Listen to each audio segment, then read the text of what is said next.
దేవుని గురించి తెలుసుకోవాలి, దేవుని యొక్క ఆధిపత్యం తెలుసుకోవాలి, దేవుని యొక్క సంకల్పం తెలుసుకోవాలి, యేసుక్రీస్తు ప్రభువారు అంటే ఏంటో తెలుసుకోవాలి, యేసుక్రీస్తు ప్రభువారు సిలువలో చూపిన ఆ యొక్క త్యాగం అంటే ఏంటో తెలుసుకోవాలంటే సిలువ అంటే ఏంటో తెలుసుకోవాలి. 12 మంది శిష్యులకు ఆయన అప్పగించిన ఆ సువార్త అంటే ఏంటో తెలుసుకోవాలండి. మొట్టమొదటిగా సువార్తను ఇంట్రడ్యూస్ చేసింది ఎవరండి ఈ లోకంలో? యోహాన్ గారండి. ఎలా మరణించారండి? సువార్తను ప్రారంభించి దానిని సిలువలో నెరవేర్చారండి క్రీస్తు ప్రభువారు. ఎన్ని శ్రమల గుండా, ఎన్ని అవమానాల గుండా, ఎన్ని బాధల గుండా ఆయన నడిచాడండి.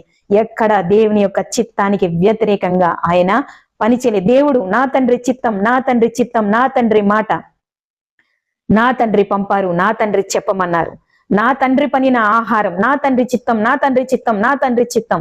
ఎందుకండి పదే పదే పదే పదే ఆయన ఆ మాట సువార్తలలో వాడారు? నీవు నేను తండ్రి యొక్క చిత్తాన్ని, తండ్రి యొక్క చిత్తాన్ని, తండ్రి యొక్క సంకల్పాన్ని, తండ్రి యొక్క మాటను వినడానికి, విధేయత చూపడానికి, నేర్చుకోవడానికి, బ్రతకడానికండి. మనకి ఆయన పదే పదే పదే పదే పదే ఎలా లోబడాలో, ఎలా వినాలో, ఎలా అర్థం చేసుకోవాలో, ఎలా నడుచుకోవాలో ఆయన మనకి నేర్పించారండి. నేర్చుకుందాం, కొనసాగుదాం, దేవుని పనిలో పయనిద్దాం, లేచి దేవుని పని కొరకు మనము అడుగు ముందుకు వేద్దాం.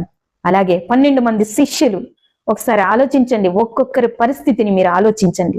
సువార్త భారాన్ని భుజాల పైన వేసుకుని వారు భూదిగాంతాల వరకు వచ్చి సువార్తని చేశారండి. లేకపోతే నీకు నాకు రక్షణ ఎక్కడదండి? మీరెక్కడ రక్షించబడదురు, నేనెక్కడ రక్షింపబడదును? మనకెక్కడ దేవుని గూర్చిన జ్ఞానము తెలుసును? ఈ రోజు వాక్యం మన దగ్గరికి ఎక్కడొచ్చును?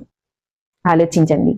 సువార్త కొరకు వారు చేయాలనే కమిట్మెంట్తో ఆదిమ సంఘంలో ఉన్న స్త్రీలు, పురుషులు వారు అనుభవించిన బాధ, వేదన ఈ రోజు మన మీద లేదండి. మనము సువార్త చేయడానికి చాలా అనుకూలంగా ఉంది. ప్రతికూల పరిస్థితులను విడిచిపెట్టండి, వాటి జోలికి వెళ్ళకండి. అలాంటి వాటి జోలికి వెళితే ఆ వ్యతిరేకత ఖచ్చితంగా వస్తుంది. అవి కాదండి మనకు కావలసినవి.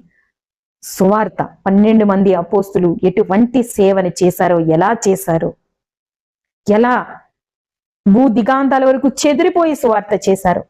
చెదిరిపోయినప్పుడు వారు సువార్తను ఏ విధంగా ప్రకటించి సంచారం ఎందుకు చేశారు? ఈ రోజున మనం ఉన్న ప్లేస్ లోనే సువార్త చేయలేకపోతున్నాం, మన కుటుంబంలో సువార్త చేయలేకపోతున్నాం, దేవుని కొరకు ఒక మాటని ఎవరితోనూ షేర్ చేసుకోలేని స్థితి మనది.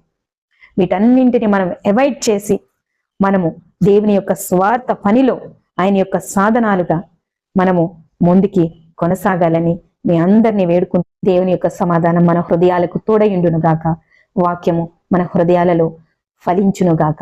ఆమేన్. వందనాలు.